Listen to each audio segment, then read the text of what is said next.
Hello student, hello everyone. आज मैं आपको बताने वाला हूँ मॉडर्न अलजेब्रा के कुछ टॉपिक्स हैं जो बीएससी फाइनल ईयर में आते हैं और ये सेकंड यूनिट का हिस्सा है जिसमें आप लोग होमोमॉर्फिज्म के बारे में देखेंगे। होमोमॉर्फिज्म क्या होता है, होमोमॉर्फिज्म क्या होता है, एंडोमॉर्फिज्म क्या होता है, ईपीमॉर्फिज्म और क्या होता है आइसोमॉर्फिज्म एंड मोनोमॉर्फिज्म एंड और भी कुछ डेफिनेशंस हैं, कर्नेल है, ऑटोमॉर्फिज्म है, उनको भी हम वन बाय वन देखेंगे, ठीक है ना। तो पहले मैं आपको इनके बारे में बताऊंगा। मेरा नाम नवीन है और मैं आपको इस समय बीएससी फाइनल ईयर का जो टॉपिक है, जो बुक है मॉडर्न अलजेब्रा, उससे रिलेटेड कुछ बेसिक डेफिनेशंस बताने वाला हूँ, क्योंकि बाद में कुछ थ्योरम्स भी आएंगी।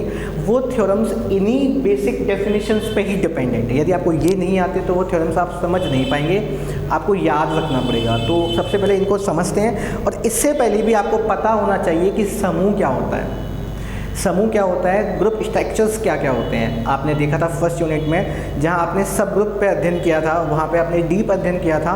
तो उससे पहले हम ग्रुप को देखते हैं। तो ग्रुप कब बनता है, जब कोई एक अलजेब्रिक स्ट्रक्चर में कुछ बेसिक प्रॉपर्टीज़ लग जाती हैं, जैसे क्लोजर प्रॉपर्टी हो गया, एसोसिएटिव हो गया, आइडेंटिटी एलिमेंट आ गया, इन्वर्स एलिमेंट आ गया। तो इन सब से जो मिलके जो बनता है अलजेब्रिक स्ट्रक्चर, उसे हम कहते हैं ग्रुप, ठीक है, समूह कहते हैं उसे। उसके बाद अविलियन भी बनता है, बाद में आविली समूह बनता है जब क्रम इनमें लग जाता है, तो वो एक अलग बात है, ठीक है। तो सबसे पहले आपको समूह आना चाहिए, समूह पे ही डिपेंड है होमोमॉर्फिज्म, ठीक है। समझते हैं एक दफ़ा क्या होता है होमोमॉर्फिज्म। देखो, हम इसमें दो समूह लेते हैं, दो समूह निकाय लेते हैं, ठीक है।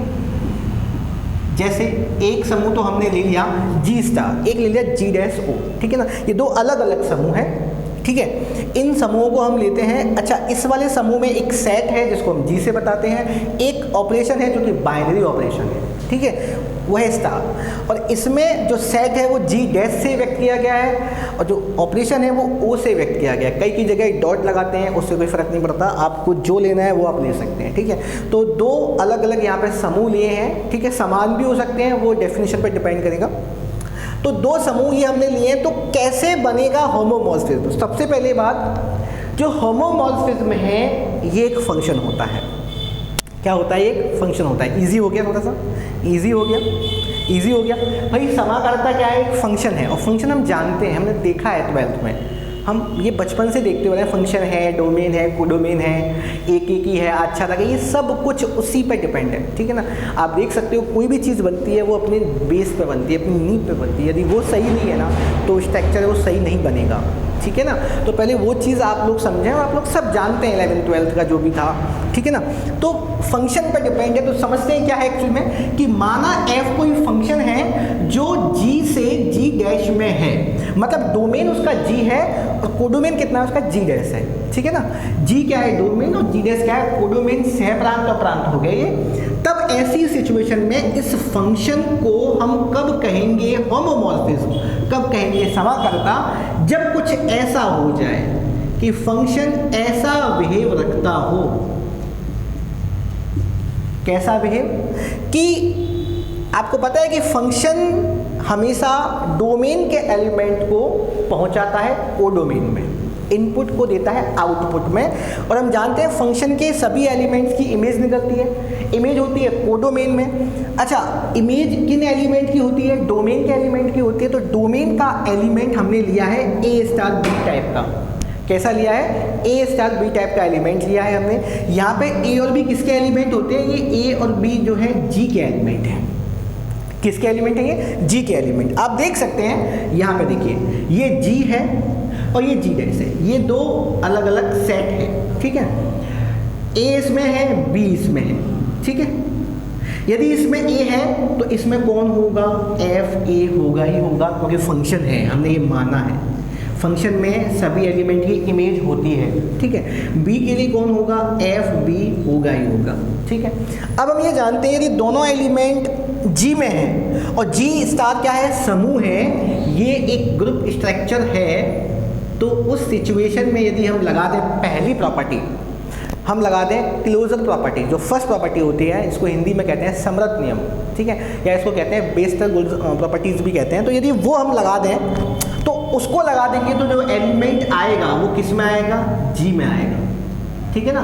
दो एलिमेंट जी के हैं तो ऑपरेट करेंगे जी में आएगा, तो इसका मतलब ये वाला एलिमेंट भी कहाँ आएगा, जी में आएगा। अब इसकी इमेज लें, वो किससे व्यक्त होगी, वो रिप्रेजेंट होगी F A star F B से।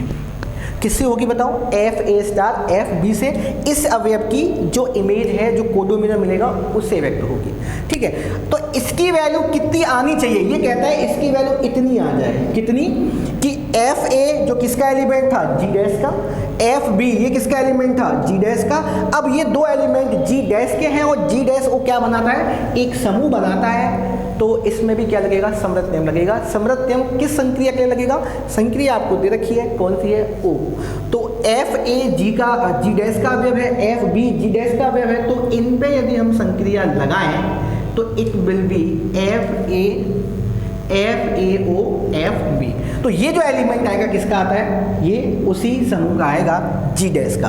तो यहाँ पे कहीं ना कहीं ये होगा, तो ये कहता है कि इसकी वैल्यू इसके इक्वल होनी चाहिए, ठीक है ना। मतलब पहले एलिमेंट लिए हैं, उनको ऑपरेट किया है, बाद में एफ इमेज लिए, तो ये कहता है इसकी वैल्यू आनी चाहिए कि पहले उन एलिमेंट की अलग अलग एफ इमेज ले लो, उनके प्रतिबिंब ले लो, और फिर जो ऑपरेशन है वो लगा दो। डिपेंड करेगा कि वो एलिमेंट किस सेट के हैं, यदि वो जी के हैं तो संक्रिया जी की लगेगी, यदि वो जी डैश के हैं तो संक्रिया जी डैश की लगेगी, आप जानते हैं। तो आपको ये याद रखना है केवल कि F A star B equal to F A O F B. यदि ऐसा हो जाए तो जो फंक्शन जो है वो समाकर्ता कहलाता है, ठीक है ना, समझ में आ गया होगा। तो समाकर्ता के लिए क्या है कि फंक्शन जी से जी डैश में कैसे डिफाइन हो, F A star B is equal to F A O F B for all A B belongs to जी।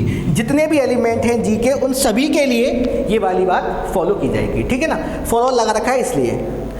अब इसी फंक्शन के लिए यदि ये फंक्शन, इसी फंक्शन के लिए यदि ये डोमेन और कोडोमेन समान हो जाए, डोमेन और कोडोमेन समान हो जाए, तो जो समाकर्ता है, जो समाकर्ता है उसे अपन कहते हैं एंडोमॉर्फिज्म। क्या कहते हैं उसे अपन, एंडोमॉर्फिज्म।